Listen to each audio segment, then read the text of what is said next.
DPR Malaysia sibuk membahas pemalsuan dokumen naturalisasi pemain sepak bola Malaysia.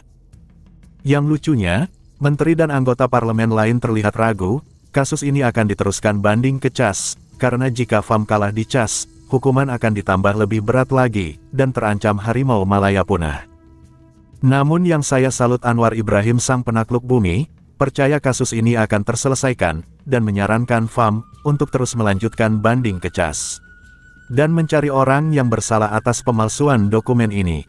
Tetapi menteri dan anggota DPR lain, tak ada yang berani menyenggol Pangeran Manja, sebagai dalang dibalik semua ini. FAM yang babak belur, apalagi kerajaan hentikan dana untuk FAM, tapi Anwar menyarankan kasus ini gaspol terus ke CAS, dan biaya ditanggung sendiri oleh FAM. Orang waras pasti malu dengan kasus ini, tapi masih ada warga Malaysia, yang menghina timnas Indonesia. Emang, penyakit mental sulit disembuhkan. Mari kita simak video lengkapnya. Ada belagu baru menang satu kali. Abang-abang yang main kelayakan dari mana? Tutorial gol ada di sini ya. Lu mau ngajarin kami cetak gol, je? Malaysia setelah menewaskan Nepalnesia. Nepalnesia apa? Menewaskan Nepal 1-0. Jom kita cek resku.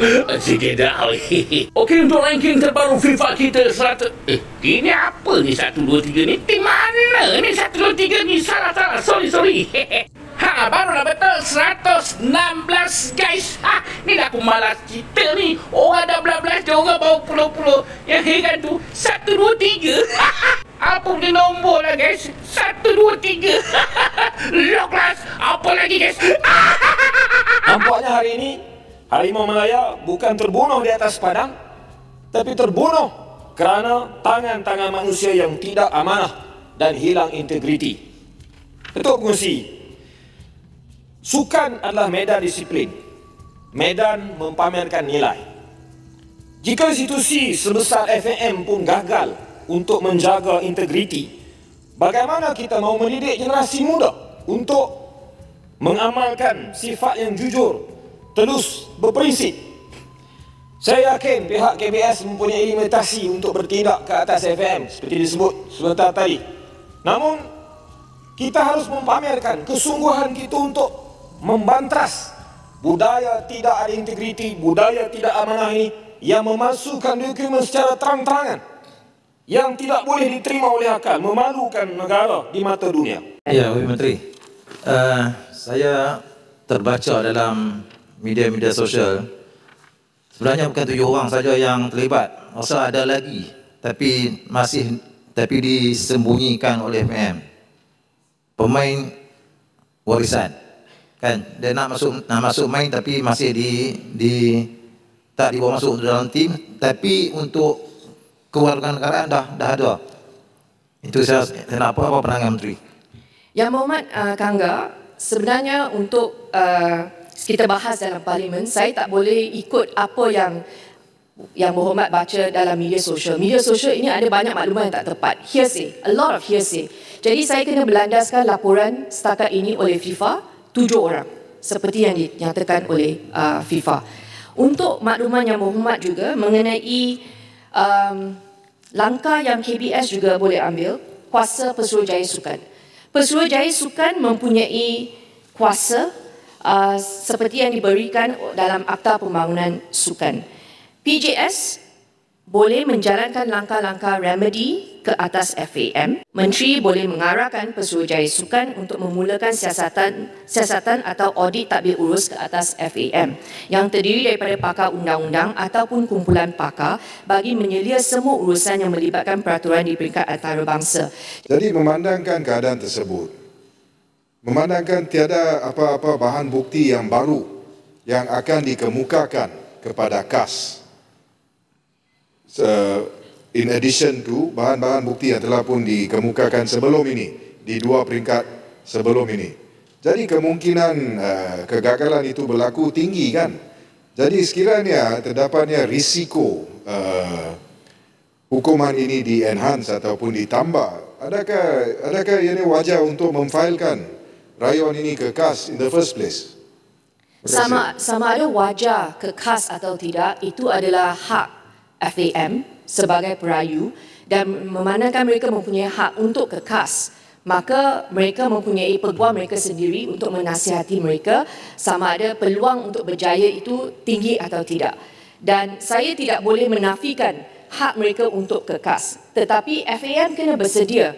Jika KAS tidak memihak kepada mereka, kemungkinan besar hukuman itu boleh dipertingkatkan.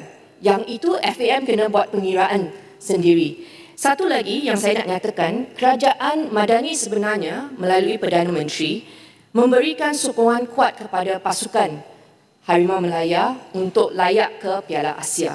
Dan kita telah membelanjakan 5 juta grant kali pertama semasa Kim Panggon menjadi jurulatih.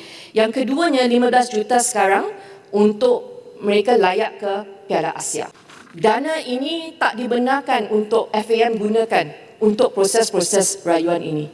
Jadi kalau FAM nak pergi ke KAS, FAM kena bersedia untuk menanggung belanja ke KAS.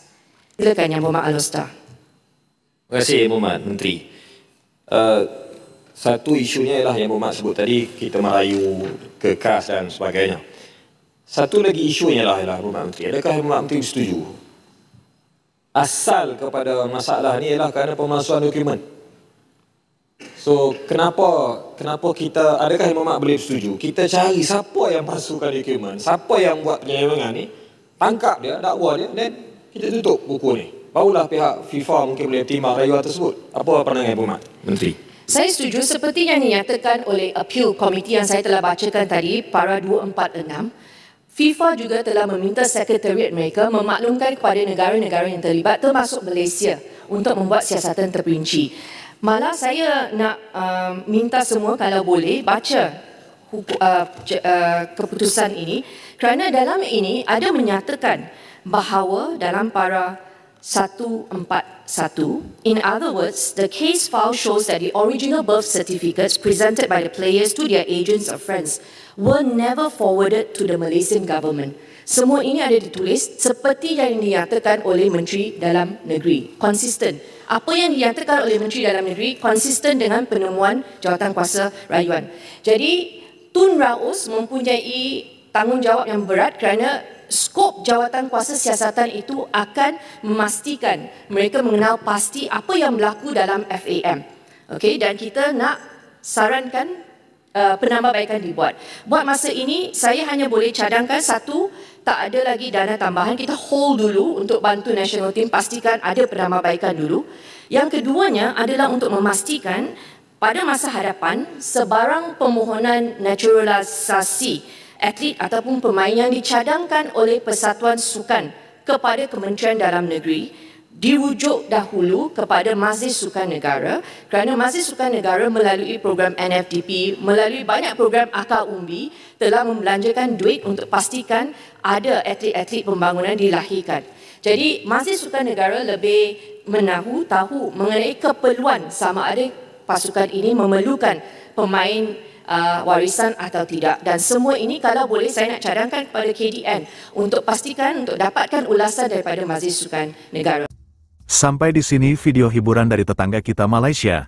Semoga Anda semua terhibur. Dan jangan lupa like dan subscribe channel ini, agar tidak ketinggalan info terbaru. Sampai jumpa di lain waktu.